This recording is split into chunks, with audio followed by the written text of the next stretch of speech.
ایک دفعہ کا ذکر ہے کہ شام کی سرزمین میں ایک نیک دل بادشاہ رہتا تھا۔ اس کی عوام اس سے بہت خوش تھی۔ بادشاہ کو پھولوں اور پودوں سے بے حد محبت تھی اور اس نے اپنے محل میں ایک شاہی باغ تیار کیا ہوا تھا۔ ہر روز مغرب کی نماز کے بعد وہ اپنے باغ کا دورہ کرتا تھا۔ ایک دن باغ سے لوٹنے کے بعد بادشاہ نے عشاء کی نماز ادا کی اور سو گیا۔ وہ اپنی خواب میں کیا دیکھتا ہے کہ آسمان سے 4 پریاں زمین پر اتر رہی ہیں۔ ایک پری نے اپنے ہاتھ پھیلائے اور زمین سے ایک سنہری شاخ نکل آئی۔ پھر دوسری پری نے ہاتھ پھیلائے اور اس شاخ پر چاندی کی شاخیں اگائیں۔ تیسری پری نے ہاتھ پھیلائے تو ان شاخوں پر ہیروں کے پتے اگنے لگے۔ بادشاہ اس سنہری اور چاندی کے درخت کی خوبصورتی پر حیران تھا۔ اچانک ایک پری ایک سیب میں بدل گئی اور ایک عجیب مخلوق درخت پر آ کر بیٹھ گئی۔ وہ مخلوق سرخ سیب کھانے لگی۔ اسی لمحے بادشاہ کی آنکھ کھل گئی اور وہ اس انوکھے خواب سے پریشان ہو گیا۔ بادشاہ کے دل میں ایک خواہش جاگ اٹھی کہ وہ اپنے باغ میں ایسا ہی درخت چاہتا تھا جو اس نے خواب میں دیکھا تھا۔ بادشاہ کے پاس ایک بوڑھا دانا تھا جو خوابوں کی تعبیر جانتا تھا۔ اگلے دن بادشاہ اس کے پاس گیا اور خواب سنایا۔ دانا نے کہا، جو پریاں آپ نے دیکھی ہیں وہ کوکاف کی جادوئی سرزمین کی ہیں۔ انہیں ایک ظالم دیو نے قید کر رکھا ہے اور انہیں آپ کی مدد کی ضرورت ہے۔ بادشاہ نے اپنے تمام سپاہیوں کو جمع کیا اور اعلان کیا، جو بھی ان پریوں کو دیو سے بچائے گا اسے زبردست انعام دیا جائے گا۔ دولت کی لالچ میں سب نے اپنی پوری کوشش کی لیکن سب ناکام لوٹ آئے۔ بادشاہ کے پاس ایک وفادار وزیر تھا۔ وزیر نے یہ مہم سر انجام دینے کی اجازت مانگی اور بادشاہ نے رضامندی دی۔ وزیر کوکاف کی طرف روانہ ہو گیا۔ راستے میں ایک جنگل سے گزرتے ہوئے اسے ایک انوکھا زخمی آدمی دکھائی دیا جو درد سے کرا رہا تھا۔ وزیر نے اس کے زخموں پر مرہم پٹی کی۔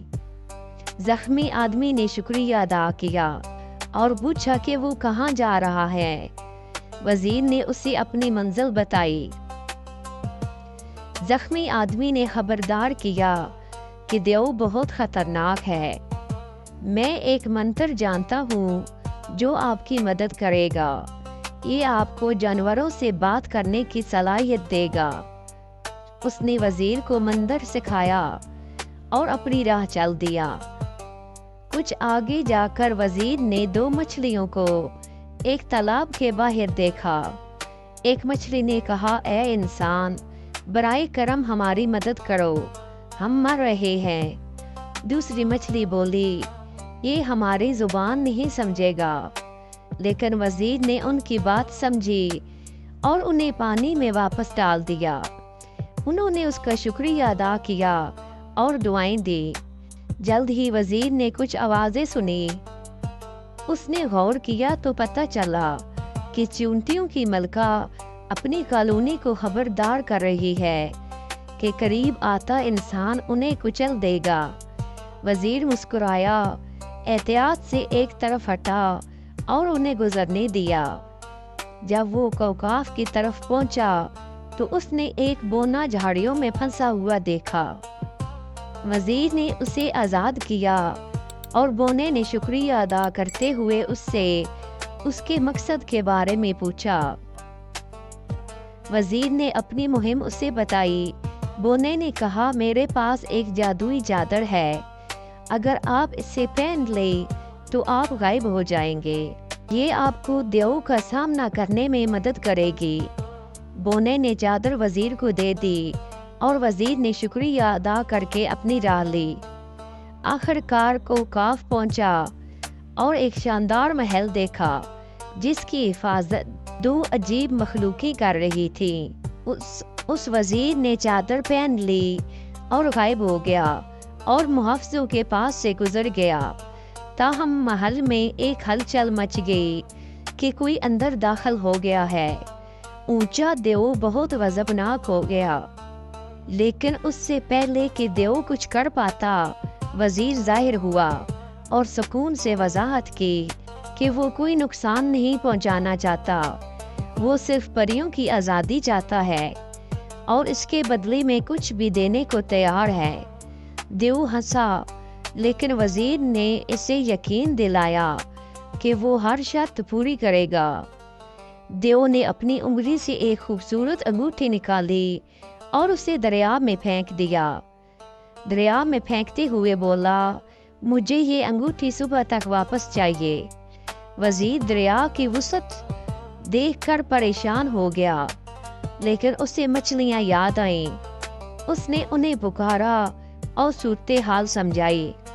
مچھلیوں نے وعدہ کیا کہ وہ انگوٹھی صبح تک تلاش کر لیں گی، اور انہوں نے ایسا ہی کیا۔ انگوٹھی وزیر کو دے دی۔ وزیر نے انگوٹھی دیو کو پیش کی۔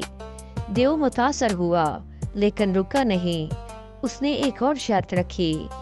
اس نے 3 بوری باجرے زمین پر گرا دیا اور کہا، کل دوپہر تک یہ تمام باجرہ بوریوں میں واپس آ جائے۔ یہ دیکھ کر وزیر بہت پریشان ہوا، لیکن جلد ہی چیونٹیوں کی ایک فوج آئی اور دوپہر تک بوریوں کو بھر دیا۔ دیو یہ سب دیکھ کر حیران رہ گیا۔ وزیر نے اعلان کیا، میں تمہاری شرائط پوری کر چکا ہوں، اب تم پریوں کو آزاد کرو۔ دیو ہنسا اور بولا، تم انسان بھی کتنے بھولے ہو، میں نے تم سے سب جھوٹ بولا تھا، میرا پریوں کو آزاد کرنے کا کوئی ارادہ نہیں۔ غصے میں وزیر نے فوراً چادر پہنی اور خنجر نکالا اور دیو کے سینے پر وار کر دیا۔ دیو نے خوفناک چیخ ماری اور مر گیا۔ وزیر تہہ خانے میں گیا اور پریوں کو آزاد کرا دیا۔ انہوں نے وزیر کو اٹھایا اور اسے بادشاہ کے پاس واپس لے آئیں۔ پریوں نے بادشاہ کا شکریہ ادا کیا اور تحفے کے طور پر اس کے باغ میں ایسا ہی درخت پیدا کیا جیسا اس نے خواب میں دیکھا تھا۔ بادشاہ نے اپنا وعدہ نبھاتے ہوئے وزیر کو اپنا بڑا حصہ دولت کا عطا کر دیا۔